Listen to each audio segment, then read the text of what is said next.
Hello everyone, welcome to online classes. दोस्तों, आज की इस वीडियो में हम बात करने वाले हैं डीएलएड फर्स्ट सेमेस्टर के लिए बाल विकास के पेपर के बारे में।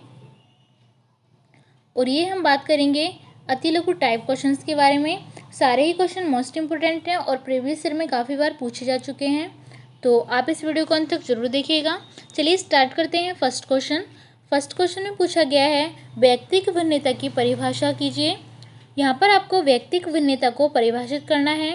तो टॉयलर के शब्दों में शरीर के आकार और रूप, शारीरिक कार्य, गति की क्षमताओं, बुद्धि उपलब्धि, ज्ञान रुचियों, अभिवृत्तियों और व्यक्तित्व के लक्षणों में मापी जाने वाली भिन्नताओं का अस्तित्व सिद्ध हो चुका है। ये किसने कहा था? टॉयलर ने कहा था, और इसको आप अच्छे से याद भी कर लीजिएगा। नेक्स्ट क्वेश्चन में पूछा गया है, व्यक्तिक विभिन्नता के प्रकारों के नाम लिखिए। तो व्यक्तियों या बालकों में निम्नलिखित व्यक्तिक विभिन्नताएं पाई जाती हैं। पहली, शारीरिक भिन्नता पाई जाती है।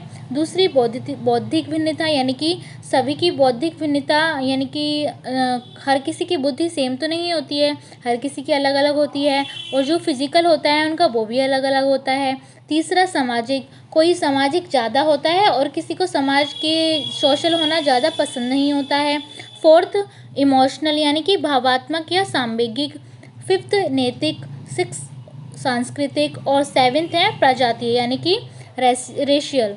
ठीक है, इसे आप अच्छे से याद रखिएगा।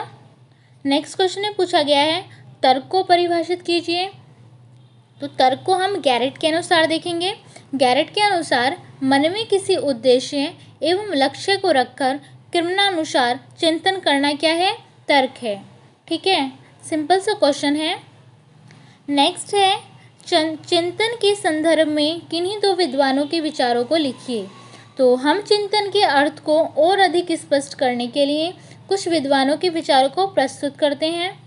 और ये कौन कौन से विद्वान हैं? फर्स्ट है गिलफोर्ड। गिलफोर्ड के अनुसार चिंतन जो है वो प्रतीकात्मक व्यवहार है। यह सभी प्रकार की वस्तुओं और विषयों से संबंधित है। लेकिन गैरेट के अनुसार चिंतन एक प्रकार का अव्यक्त एवं रहस्यपूर्ण व्यवहार होता है, जिसमें सामान्य रूपों से प्रतीकों का प्रयोग किया जाता है। ठीक है, चलिए देखते हैं नेक्स्ट क्वेश्चन। अपसारी चिंतन को संक्षेप में लिखिए। देखिए, अपसारी चिंतन के बारे में आपके एग्जाम में बार बार पूछा जाता है, तो आप इस क्वेश्चन को अच्छे से याद करके जाइएगा। अपसारी चिंतन के अंतर्गत व्यक्ति एक ही व्यवस्था का भिन्न भिन्न रूपों में चिंतन करता है। दूसरे शब्दों में, इस चिंतन के माध्यम से व्यक्ति एक ही समस्या का समाधान भिन्न भिन्न विधियों से करने पर विचार करता है। इसमें एक प्रकार की मस्तिष्क उद्वेलन की प्रक्रिया संपन्न होती है, जिसके आधार में एक विषय पर अनेक विचार उत्पन्न किए जा सकते हैं। नेक्स्ट क्वेश्चन है, अभिसारी चिंतन क्या है? संक्षिप्त में चर्चा कीजिए। तो अभिसारी चिंतन इस प्रकार के चिंतन की प्रक्रिया में किसी भी विषय पर एकांकी चिंतन किया जाता है, जो कि उसके लिए आवश्यक होता है। इस प्रकार के चिंतन में व्यक्ति किसी समस्या का समाधान श्रेष्ठ विचार या तरीके से करता है। देखिए, अपसारी चिंतन में तो हम अलग अलग तरीके के समाधान ढूंढते हैं, डिफरेंट टाइप के हम देखते हैं कि किस टाइप से समस्या का समाधान किया जा सकता है। लेकिन अभिसारी चिंतन में हम एक ही अपना समाधान लेकर के उस पर श्रेष्ठ तरीके से विचार करते हैं। आई होप कि आपको समझ में आ गया होगा। नेक्स्ट है, निगमनात्मक तर्क को लिखिए। तो निगमनात्मक तर्क होता है कि उन तर्क को वाक्य से होता है जो कि एक निश्चित नियम या सिद्धांत से संबंधित होते हैं। क्या होते हैं? निगमनात्मक तर्क का आशय उन तर्क या फिर वाक्यों से होता है जो कि किसी निश्चित नियम या सिद्धांत से संबंधित होते हैं। इन नियमों एवं सिद्धांतों के आधार पर विभिन्न प्रकार की सूचनाओं को प्राप्त किया जाता है, और इन सूचनाओं के आधार पर ही छात्रों के ज्ञान में वृद्धि होती है। नेक्स्ट है, आगमनात्मक तर्क को संक्षेप में स्पष्ट कीजिए। तो आगमनात्मक तर्क, इस तर्क के अंतर्गत सर्वप्रथम अनेक उदाहरणों को प्रस्तुतिकरण किया जाता है, जिनके आधार पर छात्र एक निश्चित निष्कर्ष पर पहुंचने का प्रयास करता है। इस विधि में छात्र विशिष्ट से सामान्य की ओर चलता है तथा ये सभी तर्क सामान्यकरण एवं सिद्धांत निर्माण में सहायक होते हैं। नेक्स्ट पूछा गया है सामाजिक विभिन्नता को लिखिए। यहाँ पर आपसे सामाजिक विभिन्नता के बारे में पूछा गया है। तो सामाजिक दृष्टि से भी बालकों में अनेक विभिन्नताएं पाई जाती हैं। कुछ व्यक्ति बड़े जल्दी मित्र बन जाते हैं, लेकिन कुछ प्रयत्न करने पर भी मित्र नहीं बन पाते, क्योंकि उन्हें मित्र बनाने की कला आती ही नहीं। कुछ को अधिकतर लोग पसंद करते हैं और कुछ को कोई नहीं, अर्थात कुछ बड़े लोकप्रिय होते हैं और कुछ एकांकी।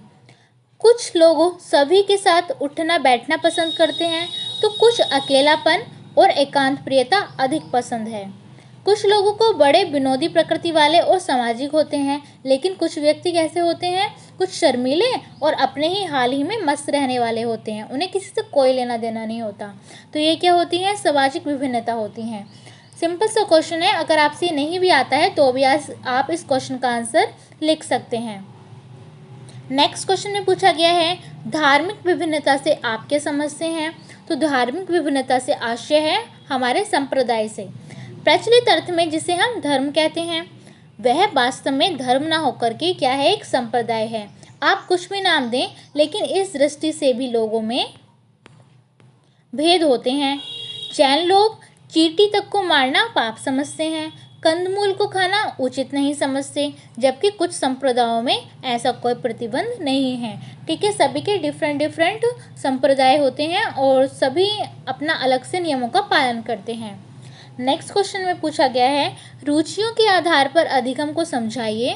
तो रुचियों के आधार पर अधिगम सामान्य रूप से यह देखा जाता है कि छात्रों की रुचियों में भी पर्याप्त भिन्नता पाई जाती है। एक छात्र की रुचि पेंटिंग करने में होती है, तो वहीं कुछ छात्रों की रुचि संगीत में होती है, तथा कुछ छात्रों की रुचि क्या होती है, कविता या फिर पाठ में पाई जाती है। इस स्थिति में शिक्षक द्वारा छात्रों को रुचि के अनुसार उन खेलों, कविताओं एवं कहानियों को प्रस्तुत किया जाता है, जिसके माध्यम से छात्रों को शैक्षिक आवश्यकताओं की पूर्ति होती है तथा आवश्यकता की पूर्ति संभव होती है। ठीक है, तो ये हमारा लास्ट क्वेश्चन था।